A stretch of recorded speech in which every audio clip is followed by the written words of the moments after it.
আজ আমরা জানব কি কি কারণে আমাদের রোজা ভেঙে যায় আর কি কি কারণে রোজা ভাঙে না। সম্পূর্ণ ভিডিওটা মনোযোগ দিয়ে শুনলে অনেক ফায়দা হবে।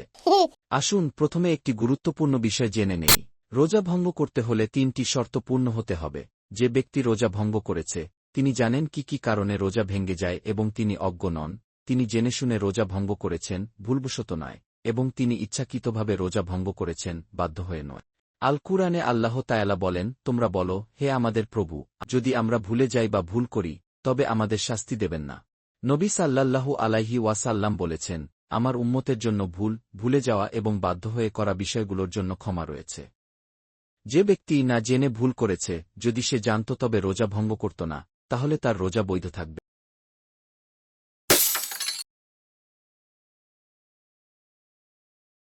রোজা ভঙ্গকারী প্রথম বিষয় হল সহবাস। এটি রোজা ভঙ্গের মধ্যে সবচেয়ে গুরুত্বপূর্ণ এবং সবচেয়ে বেশি গুনাহ এর কারণ। একমাত্র সহবাসের কারণে রোজা ভঙ্গ হলে কাফফারা দিতে হয়, অন্য কোনো কারণে রোজা ভঙ্গ হলে কাফফারা দিতে হয় না। যে ব্যক্তি রমজান মাসে দিনে ইচ্ছাকৃতভাবে এবং নিজ ইচ্ছায় সহবাস করে তার রোজা ভঙ্গ হয়ে যাবে, তাকে তওবা করতে হবে, পরবর্তীতে ওই দিনের রোজা পূর্ণ করার জন্য কঠোর কাফফারা প্রদান করতে হবে। এর কাফফারা হল টানা ৬০ দিন রোজা রাখতে হবে অথবা ৬০ জন মিসকিনকে একবেলা খাওয়াতে হবে। রোজা ভঙ্গকারী দ্বিতীয় বিষয় হল হস্তমৈথুন। হাদিসে কুদসিতে এসেছে, একজন রোজাদারকে তার খাবার, পানীয় এবং ইচ্ছা পরিত্যাগ করতে হবে।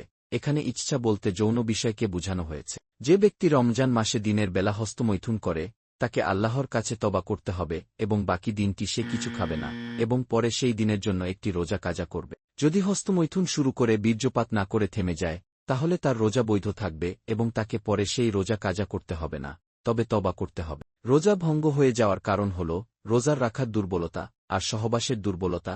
এই দুইটি দুর্বলতা একসাথে হতে পারবে না, কারণ এতে রোজার ভারসাম্য নষ্ট হয়ে যায়। রোজা ভঙ্গকারী তৃতীয় বিষয় হল খাওয়া অথবা পান করা। যদি কিছু নাক দিয়ে পাকস্থলিতে পৌঁছায় তাহলেও তার রোজা ভেঙে যাবে। নবী সাল্লাল্লাহু আলাইহি ওয়াসাল্লাম বলেছেন, যখন ওযু করবে যতটুকু সম্ভব নাক দিয়ে পানি টেনে নাও, তবে রোজা রাখার সময় এমনটা করো না।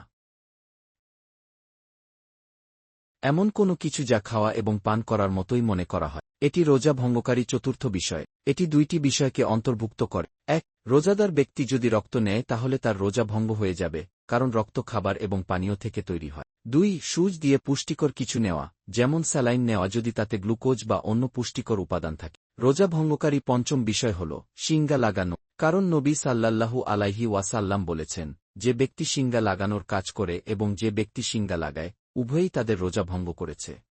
রক্ত দান করা শিঙ্গা লাগানোর মতোই, কারণ এতে শরীর দুর্বল হয়ে পড়ে। এই অনুযায়ী রোজাদার ব্যক্তি রক্ত দান করলে রোজা ভেঙে যাবে এবং পরবর্তীতে ওই দিনের রোজা কাজা করতে হবে। যদি কারো নাক দিয়ে রক্ত পড়ে তার রোজা বৈধ থাকবে, কারণ এটি অনিচ্ছাকৃতভাবে হয়েছে।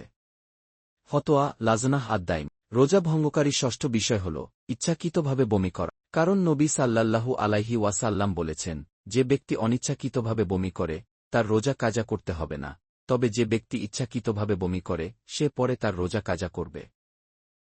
যে ব্যক্তি ইচ্ছাকৃতভাবে কোনো অপ্রীতিকর গন্ধ শুকে বা ইচ্ছাকৃতভাবে এমন কিছু দেখে যার কারণে তার বমি আসে, তাহলে তাকে পরবর্তীতে সেই দিনের রোজা কাজা করতে হবে। রোজা ভঙ্গকারী সপ্তম বিষয় হল মাসিক এবং নিফাসের রক্ত।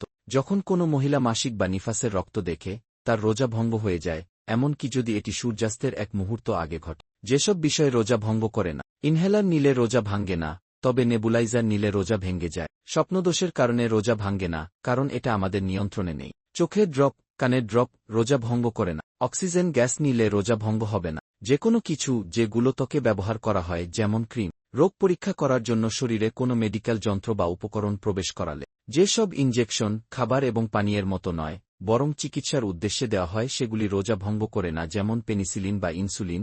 টিকা দেওয়ার উদ্দেশ্যে ইনজেকশন নেওয়া রোজা ভঙ্গ করার বিষয়ে সন্দেহ প্রকাশ। যদি একজন ব্যক্তি রোজা ভঙ্গ করার কথা চিন্তা করে কিন্তু সিদ্ধান্ত নিতে পারছে না যে রোজা রাখবে নাকি ভেঙে ফেলবে, অথবা তার মনোভাব এমন যে যদি সে খাবার পায় তবে খাবার খেয়ে ফেলবে আর খাবার না পেলে রোজা রাখবে, তাহলে তার রোজা ভেঙে যাবে, কারণ তার নিয়ত ঠিক ছিল না।